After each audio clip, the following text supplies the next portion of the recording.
Hello mga kainday, mga ka-Frenny. So yan ang ating menu for today. Yummy later. So yun lang ating lunch mga kainday, mga ka-Frenny. At syempre, nilalaga na natin siya. So yan. Palambutin muna natin yan mga ka-Frenny, mga kainday. So keep on watching. Yan, ito na tayo. Parang gusto ko na siya tapakin. Sasabog pa rin natin.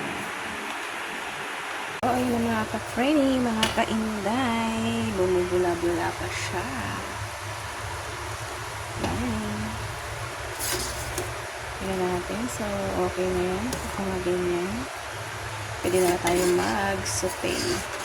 Magsusutay tayo sa ibang pan para isasabi na lang natin dito. Para hindi naman tayo masyadong mahirapan. So, yan. Let's go!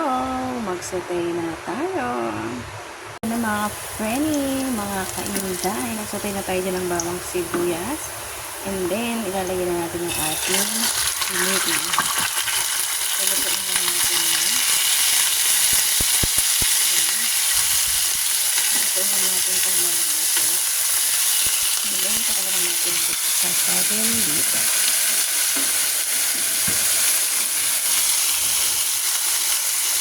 So, mga kainday, mga ka-Frenny, mekos tayo dyan. Lutuin muna natin yung ating dinding bago natin ilagay sa ating gulay.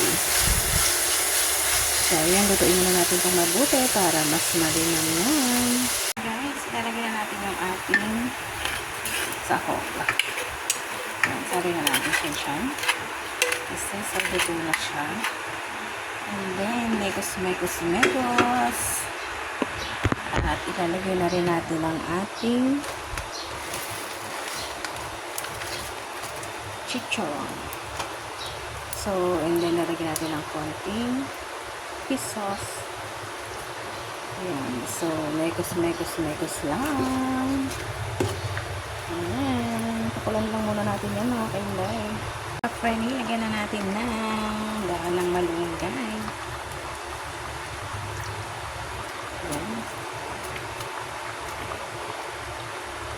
So, ayun na mga kainday, mga ka-Frenny, ang ating lunch for today.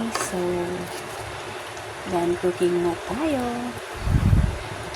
It's so yummy. Thank you for watching. Please follow, like, and share. Bye!